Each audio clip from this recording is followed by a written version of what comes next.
Subscribe करें और bell दबाएं ताकि कोई खबर रह न जाए।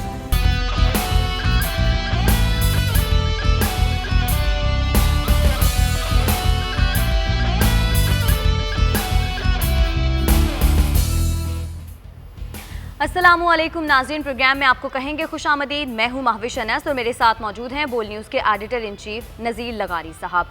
नाज़रीन, कुछ रोज़ पहले गवर्नर स्टेट बैंक की जानिब से ये कहा गया था कि मुल्क की जो मईशत की सूरत हाल है वो इंतहाई तशवीशनाक है। उन्होंने ये कहा था कि हमारी जो बरामदात का तनासुब है वो बहुत कम है और यही वजह है कि इस तरह से ममालिक नहीं चल सकते, क्योंकि जो सूरत हाल सामने नज़र आ रही है उससे कोई भी मुल्क चल नहीं सकता। लेकिन साथ ही साथ उनकी जानिब से ये भी कहा गया था कि एक साल पहले की सूरत हाल में और आज की सूरत हाल में बहुत फ़र्क है और हालात मज़ीद बेहतरी की जानिब जाएंगे। उनकी स्टेटमेंट के हवाले से एक एंकर की जानिब से क्या कहा जा रहा है वो आपको सुनवाते हैं।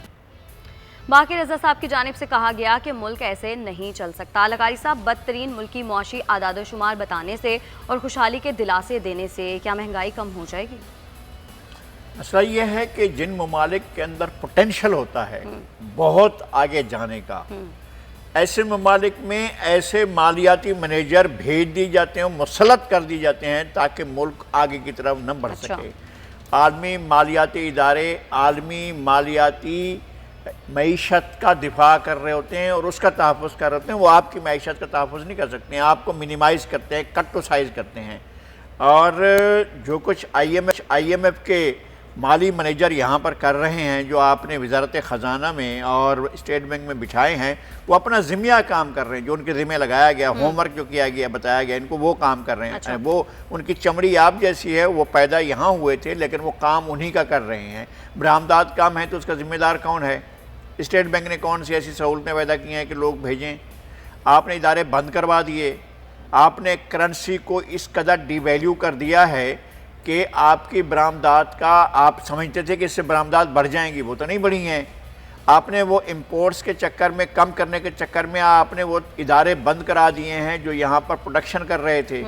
आपने जो हैवी हमारी जो ऑटोमोबाइल इंडस्ट्री है उसका सत्यानाश कर दिया, ख़त्म हो गई। आपकी फार्मास्यूटिकल का जो इंडस्ट्री है उसका भट्ठा बैठ रहा है और आप कह रहे हैं कि जनाब मईशत तो ऐसे नहीं चला करती, इस तरह के हालात तो नहीं होते हैं, बरामदात तो कम हो रही हैं। और फिर भाई बताओ तो सही यार, मईशत है किसके हाथ में? आप ही के हाथ में है और आपने इस हाल तक पहुँचाई है। आप फिर बार बार इशारे करेंगे जनाब जब हम आए थे तो इससे भी ज़्यादा ख़राब थी। भाई अब ख़राब है या पहले ख़राब है, ये तो आप बताओ। लेकिन लगारी साहब, जो बार बार कहा जाता है कि हमारी इंपोर्ट ज़्यादा है, एक्सपोर्ट कम है, तो ऐसा क्यों नहीं किया जाता कि इंपोर्टेड जो अशिया है उनका इस्तेमाल कम किया जाए और एक्सपोर्ट को बढ़ाया जाए? अशिया दूसरी चीज़ हैं, ये उनको कम नहीं करते। अच्छा। जो सामान है ताइयो शात का उसको कम नहीं करेंगे। ये जो बड़ी बड़ी चीज़ें ऐसी मंगाई जाती हैं जिनसे आपको लगे कि जनाब हो, ये बुनियादी एसेंशियल चीज़ों की बरामदात पर रोकना चाहते हैं। दवाओं की बरामदात रोक लें और आप अपनी बरामदात वो जो है दवाओं की उसको रोक लें। आपकी तरफ से जो बन रही हैं उनको ना बनाया जाए और अगर आप कहीं भेज सकते हैं तो भेजें नहीं। ये किसने कहा था कि पाकिस्तान की मईशत को जो है वो कॉटन से उठाकर शुगर में शिफ्ट कर दिया जाए? आपको किसने ये कहा था कि पाकिस्तान की ज़रई मईशत को और ज़्यादा मिनिमाइज़ किया जाए और उसमें ऐसी चीज़ें उगाई हैं दुनिया में बंद हो रही हैं? तो दुनिया में तंबाकू ख़त्म हो रहा है, हमारे यहाँ तंबाकू की काश्त, गंदम की जगह पर तंबाकू की काश्त हो रही है। ये कौन करा रहा है?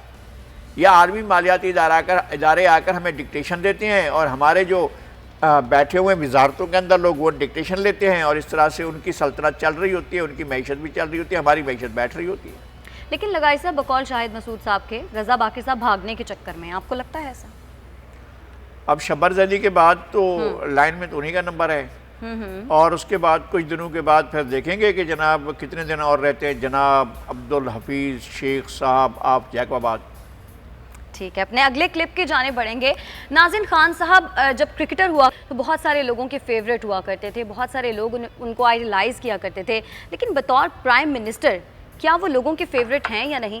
क्लिप दिखाते हैं आप। मालिक साहब की गुफ्तगू तो आपने सुनी, लगारी साहब से पूछते हैं कि उनका क्या ख्याल है। लगारी साहब, आपको क्या लगता है, बतौर क्रिकेटर तो वो लोगों के फेवरेट थे, लेकिन बतौर वज़ीर आज़म उनकी साख में कोई बेहतरी आई है, मज़ीद मुतासिर कुन हुई है उनकी साख? देखें, बतौर क्रिकेटर भी टीम खेलती है, कप्तान नहीं खेलता है। सही। उस वक्त के आप टीम को देखें, कि कितनी बड़ी टीम थी। वसीम अकरम, जावेद मियांदाद, इंजमामुल हक और इस तरह के कदावर बड़े क्रिकेटर इनके साथ खेल रहे थे, तो ज़ाहिर है उसके नतायज भी वैसे ही थे। अच्छा, अब आप टीम की तरफ हैं। टीम लोग कह रहे हैं कि जी मशवरे देने वाले बहुत हैं, तो मशवरे तो साहिब होने चाहिए ना जिन मशवरों को कबूल किया जाए। अगर मशवरे देने वाले ये कहें कि जी मैं चूँकि चीनी पैदा करता हूँ, आप चीनी की कीमत बढ़ा दीजिए, मज़े आ जाएंगे, तो फिर क्या होगा। अगर मशवरा देने वाला ये कहे कि जनाब मेरे बैंक बैलेंस बढ़ जाना चाहिए, ज़रा थोड़ा सा ये काम कर दें, देखें ये हम बैठ कर ये गवाहियाँ दें या मालिक साहब दें या मैं दूं या अरशद शरीफ साहब दें और ये कहें कि जनाब देखें उनकी ज़ात पर तो कोई इल्ज़ाम नहीं है, तो भाई उनकी ज़ात पर इल्ज़ाम नहीं है, ये जो उनके साथ बैठे हुए हैं ये उनकी ज़ात नहीं है क्या? फिर के आप जब आपका इंटरेस्ट नहीं होता है तो आप किसी सूरत में भी ऐसी टीम नहीं बनाते हैं जो आपको रिजल्ट न दे। नहीं, तो मालिक साहब तो ये कह रहे हैं कि खान साहब की जो टीम है वो उनकी अपनी बनाई हुई नहीं है, तो जो कप्तान अपनी टीम खुद नहीं बना सकता वो तो इमरान खान नहीं खेलते थे ना जब कप्तान, जब उनकी मर्जी की टीम नहीं होती थी तो नहीं खेलते थे। अब क्यों खेल रहे हैं वो? तो ना खेलें, पर जवाब दे दें। कोई आप उनको कह रहा है कहीं से कोई डिक्टेशन आ रही है, आसमान से आ रही है, ज़मीन से आ रही है, दाएं से आ रही है, बाएं से आ रही है, आगे से पीछे से कहीं से भी कोई डिक्टेशन आ रही है, तो चुप करके बैठें और कहें कि जी नहीं मैं डिक्टेशन ले रहा हूँ, मैं घर जा रहा हूँ, या मैं स्टैंड कर रहा हूँ, आपकी बात नहीं सुन रहा हूँ, मैं अपनी मर्ज़ी से कर रहा हूँ। किसने कहा था कि जनाब असद उमर को हटा दें? रखते आप असद उमर को, और अगर आपको भी जाना पड़ता तो चले जाते, तो पता चलता ना कि आपने स्टैंड लिया है और इस वजह से आप चले गए।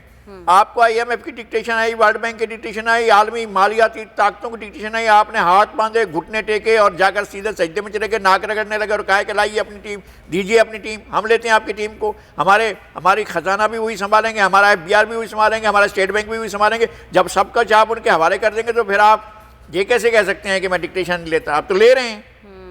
ये कैसे हो सकता है कि आप कहें कि जनाब मैं तो अपने तौर पर कर रहा हूँ, मेरा तो देखें दामन कल, आप तो करामात करते हैं, दामन पे कोई धब्बा ना खंजर पे कोई छीन, तुम कत्ल करो हो कि करामात करो हो।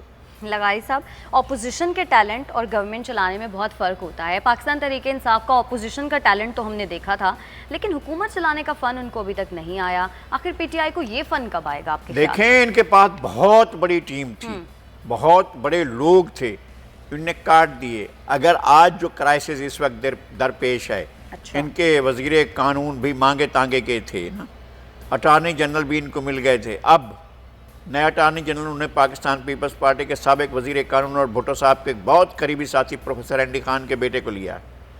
अच्छा। उनकी अम्मा भी पीपल्स पार्टी की रुकन कौमी असम्बली थी और बहुत बहादुर खातून थी, जरी खातून थी। खालिद जावेद साहब की जो इस वक्त अटार्नी जनरल बने, लेकिन वो इमरान खान की टीम के तो नहीं है। इमरान खान के साथ तो एक दिन भी उनका कोई साथ में बैठकर कोई गपशप नहीं हुई है और उनके मामलात पर उनकी कोई बात भी नहीं हुई है। तो वो क्या करेंगे? वो उनकी टीम के तो मेंबर नहीं है। हफीज़ शेख उनकी टीम के मेंबर हैं, या शब्बर जरी साहब उनकी टीम के मेंबर थे, रज़ा बाकर साहब उनकी टीम के मेंबर हैं। भाई उनकी टीम के मेंबर नहीं है, सीधी बात है। और अपनी जो लोग थे इनके, अगर हामिद खान आज इनके साथ होते, अब्दुल सत्तार साबिक वज़ीर ख़ारजा वो इनके साथ होते, बहुत से और लोग थे जो उनके पास बड़े माहिर थे कानून के, मालियात के, उनने खुद लोगों को एक एक करके निकाल दिया। और वो टोला आ गया है जो हमेशा सबके साथ होता है। ये पीपल्स पार्टी के साथ भी होता है, फिर नून लीग के साथ भी होता है, फिर जनरल ज़िया के साथ भी होता है, जनरल मुशर्रफ के साथ भी होता है, चौधरी शुजात के पास भी होता है, ज़फ़रुल्लाह खान जमाली के साथ भी होता है। हर टीम के साथ होता है। हर टीम के साथ बैठकर जो बारात चल रही होती है तो कोई तालियां बजा रहा होता है, कोई बाजा बजा रहा होता है, कोई मतलब है कि वो अपना काम कर रहा होता है। तो इस तरह के लोग हमेशा टीम में होते हैं और वही चलते रहते हैं। अब भी चल रहे हैं, माशाल्लाह चलते रहेंगे। बिल्कुल सही। अपने अगले क्लिप की जानिब नाज़रीन बढ़ेंगे।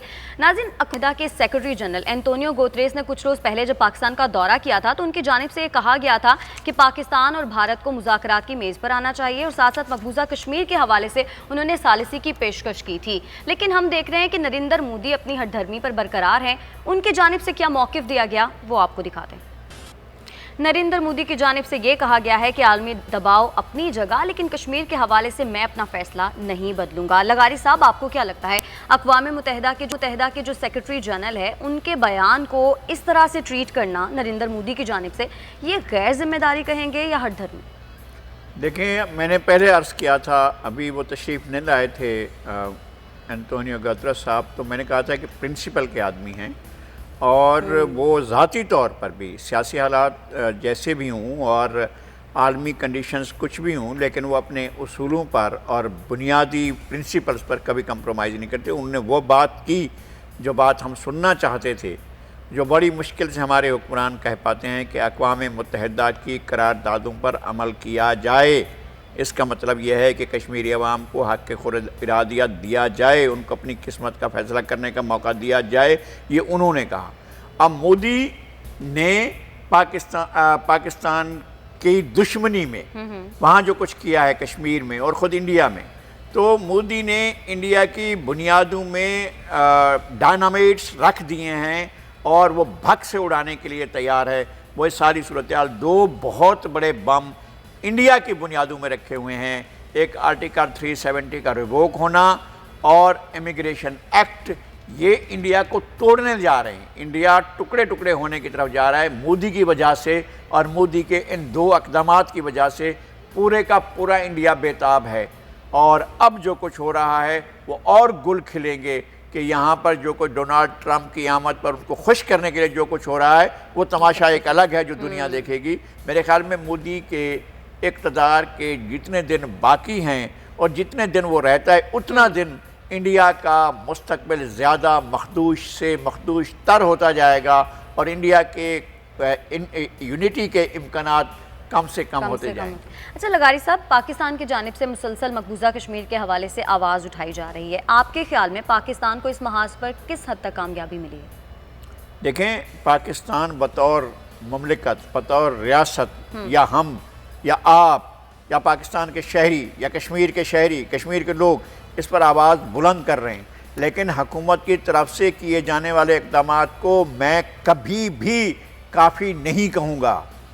मैं कभी भी नहीं कहूँगा कि हुकूमत के इक़दामात काफ़ी हैं।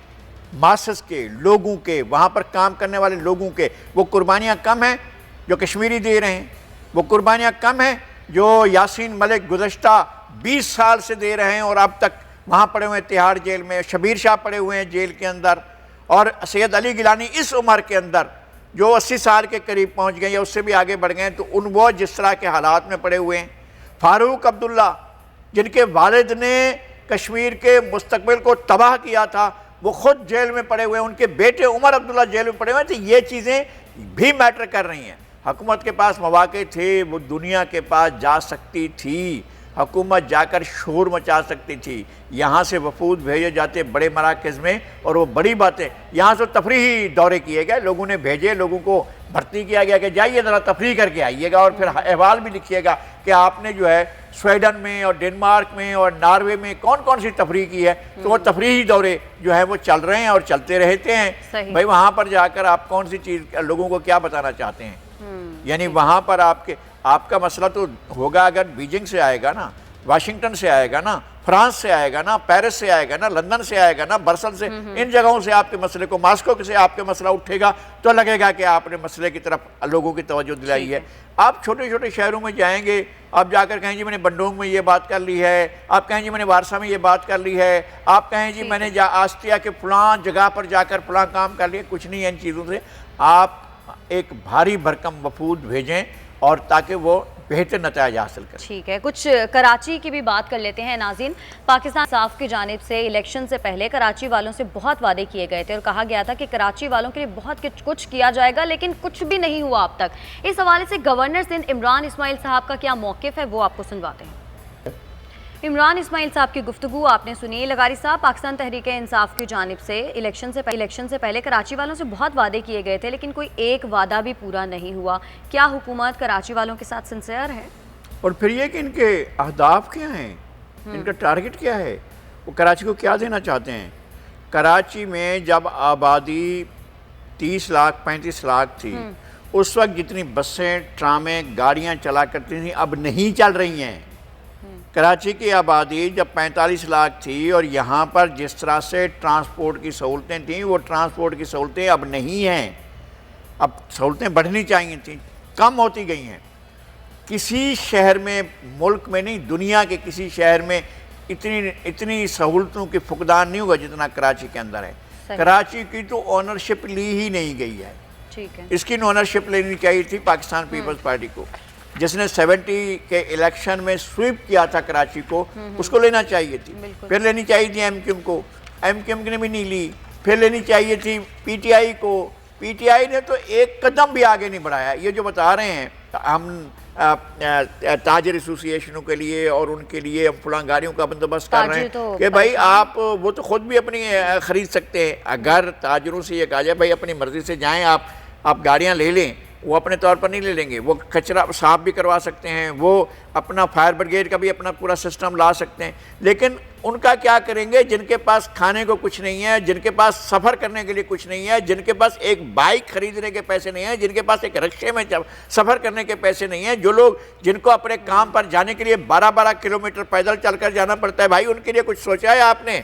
इस मुल्क की आबादी है, यहाँ रहते हैं, इस शहर में रहते हैं, आपने जो है इनको कभी अहमियत ही नहीं दी है, इनको कभी समझा ही नहीं है। मेरे ख्याल में उनके टारगेट्स नहीं हैं, उनके अहदाफ नहीं हैं। वो ये समझते नहीं है कि हमने कराची को ओनरशिप देनी है। कराची उस वक्त आपका होगा जब आप उसे ओनरशिप देंगे, जब ये कहेंगे कि कराची वाले इस मुल्क के शहरी हैं और इस शहर की ओनरशिप उनके पास है, तब तक आगे नहीं बढ़ सकेंगे।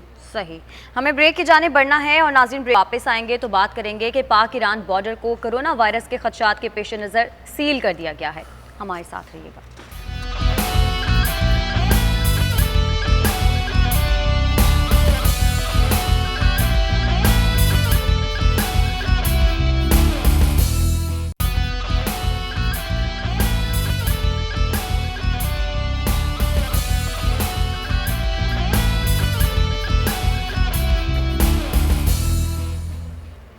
वेलकम बैक नाज़रीन। चाइना से शुरू होने वाला कोरोना वायरस अब मुख्तलिफ ममालिक में फैल चुका है और ईरान में भी कोरोना वायरस फैल चुका है और ईरान से कोरोना वायरस पाकिस्तान पहुंचने का खदशा है और यही वजह है कि पाक ईरान सरहद को बंद कर दिया गया है। लगारी साहब, पाकिस्तान की जानिब से कोरोना वायरस को रोकने के लिए जो इकदाम किए जा रहे हैं, आपके ख्याल में वो तसल्ली बख्श हैं?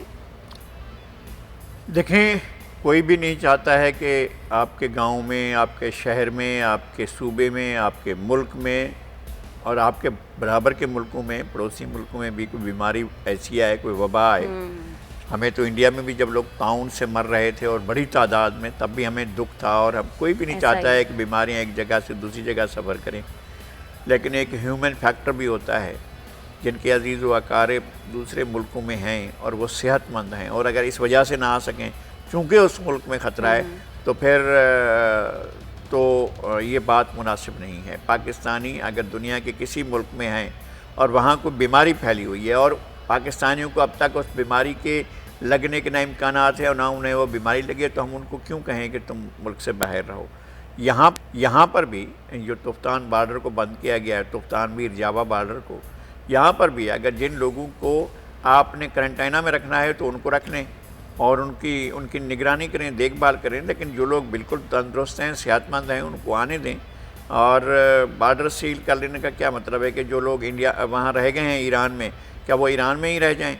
अगर उनके पास खाने को नहीं है, अगर उनके पास, वो तो ज़ियारात के लिए जाते हैं, ज़्यादातर तो यही होता है ना, वो जाते हैं एक मखसूस रकम लेकर जाते हैं। जब यहाँ आ रहे होते हैं तो उनके पास तो तुफ्तान में आकर तो किराया ही ख़त्म हो जाता है, फिर उनको अपने अपने गाँव पहुँचना होता है। अब उनके पास तो ज़ाहिर इतनी रकूम नहीं होंगी, लोग फैमिली के साथ सफ़र कर रहे होते हैं, बच्चों के साथ। एक काफ़िले के अंदर अगर 80 वो हैं अफराद हैं तो उनमें से लगेगा कि 10 ख़ानदान हैं, तो सारा ख़ानदान साथ सफ़र कर रहा है, तो उनके पास कितने रकूम होंगी, उनके पास कितने पैसे होंगे। ये चीज़ें भारत ज़रूर देखनी चाहिए कि क्या ऐसा हो सकता है कि उनको मुल्क के अंदर आने दिया जाए। आप बॉर्डर बंद करके आप उनको ज़रूर आप कह सकते हैं कि आप रुक जाएं या उनको ऐसी जगह पर मुंतकिल करें जहां पर उनका इलाज हो सके, लेकिन जो सेहतमंद हैं उनको आने देना चाहिए। सही।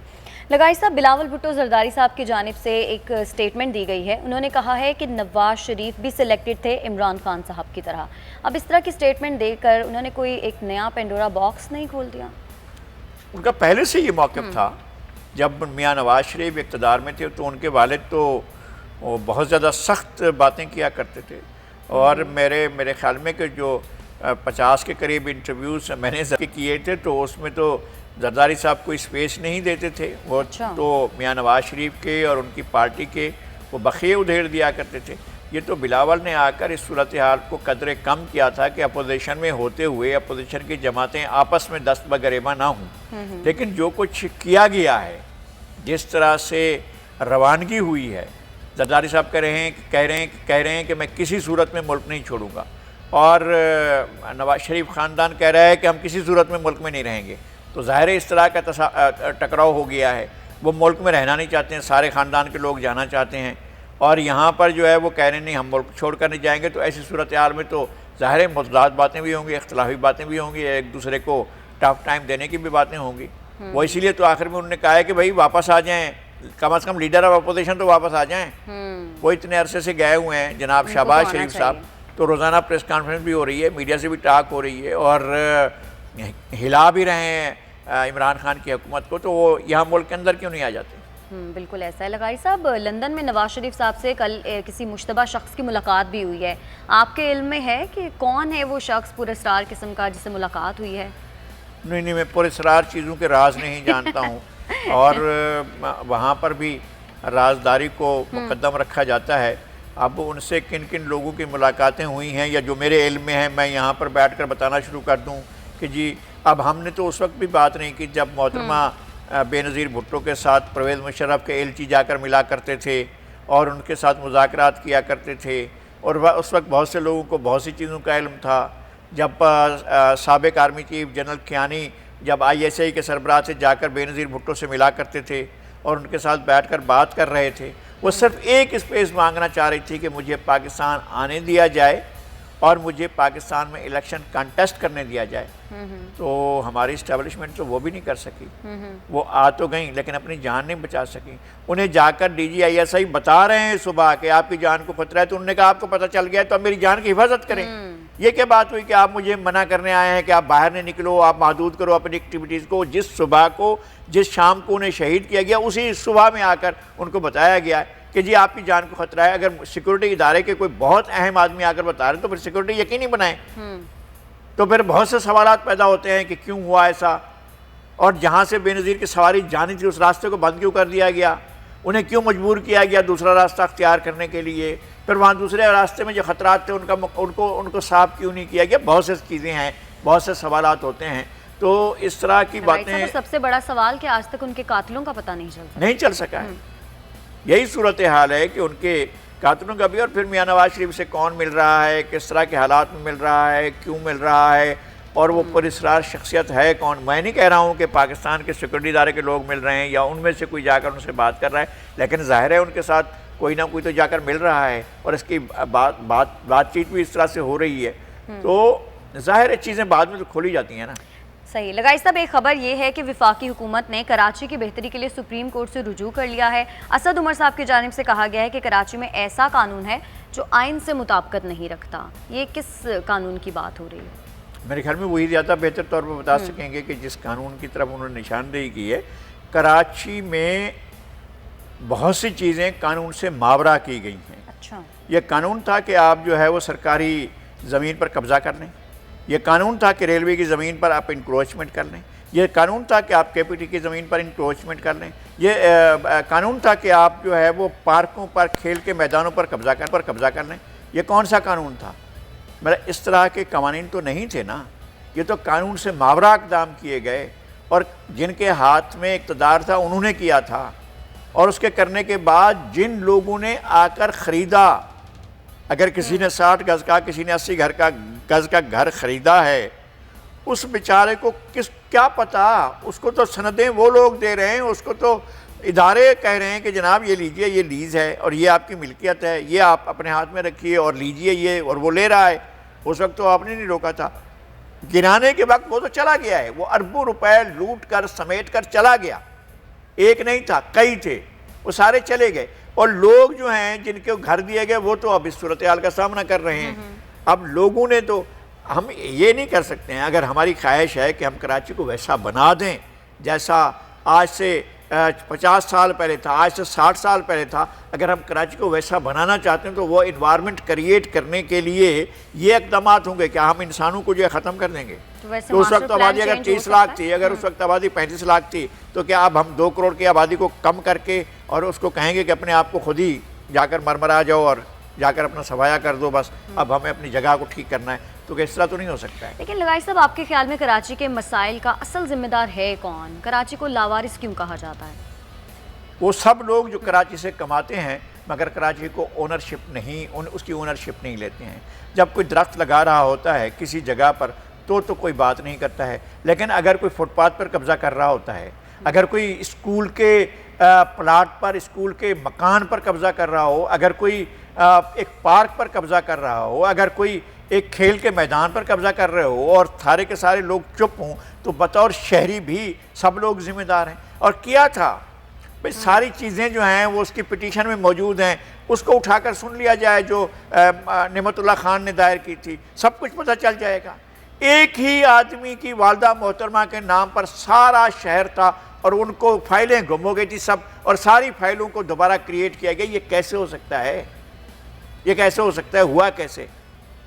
जिन लोगों के पास शहर के अख्तियार था उन लोगों ने शहर को तहस नहस किया, तबाह किया, बर्बाद किया। ठीक है, हमें ब्रेक की जानिब बढ़ना है और नाज़रीन ब्रेक से जब आएंगे तो PSL के जो फेवरेट खिलाड़ी हैं बहुत से पाकिस्तानियों के, डैरन सैमी, उनके हवाले से बात करेंगे क्योंकि उन्हें पाकिस्तान की एजाज़ी शहरियत देने का फैसला किया गया है।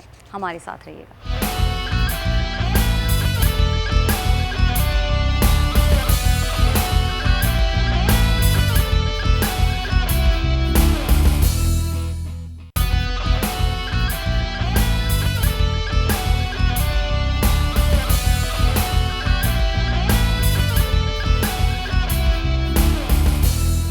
वेलकम बैक नाज़रीन। आपको बताएं कि West Indian cricketer Darren Sami को आला सिविल एजाज़ दिया जाएगा। इसके अलावा 23 मार्च को उन्हें पाकिस्तान की एजाज़ी शहरियत दी जाएगी। लगाई साहब, ये फैसला इसलिए किया गया है क्योंकि डैरन सैमी की पाकिस्तान क्रिकेट के लिए खिदमात के एजाज़ में उनको ये दिया जा रहा है। आपके ख्याल में कितना अच्छा है ये फैसला? बहरहाल ऐसे फैसले होते हैं, बाद दफ़ा कौमों को इस तरह के फैसले करने होते हैं। आपके यहाँ से स्पोर्ट्स तो ख़त्म ही हो गया था, हमारे पास तो क्रिकेट खेला जाता है और क्रिकेट की ही हर जगह पर हमारी जो भी स्टार्स पैदा हुए हैं, अब तो एक स्टार तो मुल्क के वज़ीर आज़म हैं, तो क्रिकेट की वजह से मिले हैं। इस वजह से लोग क्रिकेट से नाराज़ भी हैं कि आखिर में ये होता है कि क्रिकेट खेलने वाले जो हैं वो वहाँ चले जाते हैं सियासत में और सियासत को उस तरह से डिलीवर नहीं करते हैं। खैर, ये इन्होंने, डैरन सैमी ने पाकिस्तान में क्रिकेट की बहाली के लिए अनथक कोशिशें की और उन्होंने पाकिस्तान में क्रिकेट को लाने के लिए, वो जब सब लोग, कोई भी यहाँ आने को तैयार नहीं था, ये थे जो स्टैंड ले रहे थे, जो खड़े हो गए और उन्होंने कहा नहीं, क्रिकेट यहाँ आ सकती है और यहाँ आनी चाहिए, और वो लेकर आए और उनका कंट्रीब्यूशन बहुत ज़बरदस्त है। उनको ठीक तौर पर निशान पाकिस्तान दिया जा रहा है। असल में निशान पाकिस्तान का ऐलान पहले होता है, एक साल पहले अगस्त में हो जाता है, और फिर उसके बाद 23 मार्च को एक छोटा मोटा मुझे भी दिया गया था। तो इनको जो दिया जा रहा है इसका ऐलान अगस्त में होता है, लेकिन ये स्पेशल हुआ है कि इनका अब ऐलान भी किया गया है और 23 मार्च को उनको ये एजाज़, इनको ये अवार्ड दिया भी जाएगा। ये तो एजाज़ है, यानी सिविल का आला तरीन सिविल एजाज़ है हमारा पाकिस्तान में। इसकी हैसियत जो है वो बहुत बड़ी है, बहुत बड़ी है। और पाकिस्तान में निशाने पाकिस्तान जो है वो हम सिर्फ सरबराहान मुमलिकत को दिया करते हैं जो पाकिस्तान के, और उनके बारे में भी सिलेक्शन होती है कि हर सरबराह मुमलिकत को नहीं दिया था, जिनकी बाकायदा पाकिस्तान के बारे में मतलब स्वीकारनों को दिया गया। और इस तरह से जो और सरबराहान मुमलिकत है उनके एहतराम में उनको दिया गया। ये इनको डैरन सैमी को जो दिया जा रहा है ये इसके लिए डिज़र्व करते हैं। नाज़रीन, भारत में डोनाल्ड ट्रंप की आले से अहमदाबाद एक इलाका है भारत का, वहाँ के लोगों को नोटिस जारी किया गया है और कहा गया है कि वो अपनी बस्ती खाली कर दें। तो वहाँ के लोग इस बारे में क्या कह रहे हैं वो आपको सुनवाते हैं। भारतीय शहर है अहमदाबाद और वहाँ की लगाई साहब ये एक बस्ती है, मोदी का कैपिटल है। अच्छा, मोदी यहाँ से मुंतखब हुआ और मोदी से गुजरात से ये गुजरात का कैपिटल है। जो कहते थे ये शाइनिंग इंडिया है, इंडिया देखो चमक रहा है, दमक रहा है, अहमदाबाद में रंग व नूर है, हर तरफ तरक्की है, सब कुछ है। ये है वो जो गुजरगाह हैं जहाँ से डोनाल्ड ट्रंप ने गुजरना है, और रास्ते में गरीबों की बस्तियाँ आती हैं, उन बस्तियों को गिरा रहे हैं, मिलिया मेट कर रहे हैं, दीवारें बना रहे हैं, इन दीवारों के उस पार ताकि कोई देखे नहीं, लोगों को बेघर किया जा रहा है, वहाँ से उठाकर फेंका जा रहा है। 2 दिन का दौरा है, 2 दिन के दौरे के लिए बरसों से आबाद बस्तियों को बर्बाद किया जा रहा है। यह है मोदी, यह है मोदी का हिंदुस्तान, यह है मोदी का शाइनिंग इंडिया, चमकता दमकता इंडिया जो मोदी के माथे पर चमक रहा है, मोदी के माथे पर लानत के सितारे की तरह चमक रहा है। ये इंडिया जिसके ये लोग जो थे, ये जो खवातीन थी, ये जो बच्चे थे, ये जो मर्द थे, ये जो बूढ़े थे, ये जो लोग कह रहे थे कि उन्होंने खाया पिया कुछ नहीं है, उन्हें कुछ भी नहीं दिया गया, और वो कह रहे हैं कि यहाँ से उठकर चले जाओ और यहाँ तुम्हें कुछ नहीं मिलेगा। ये है डोनाल्ड ट्रंप साहिब, आप आ रहे हैं, आप इंडिया आ रहे हैं, लेकिन इंडिया के इन लोगों को भी याद रखना जिनको आपकी आमद की वजह से बेघर किया गया, दरबदर किया गया और दरबदर की ठोकरें खाने पर मजबूर किया गया। बिल्कुल, और मोदी साहब की जानिब से कहा जाता है इनक्रेडिबल इंडिया, ये है मोदी का इनक्रेडिबल इंडिया। बहुत शुक्रिया लगाई साहब आज के प्रोग्राम के लिए। नाज़रीन, आज के प्रोग्राम से इतना ही। अब अगले हफ्ते आपकी खिदमत में हाजिर होंगे, तब तक के लिए हमें इजाज़त दीजिएगा। अपना बहुत ख्याल रखिएगा। अल्लाह निगहबान।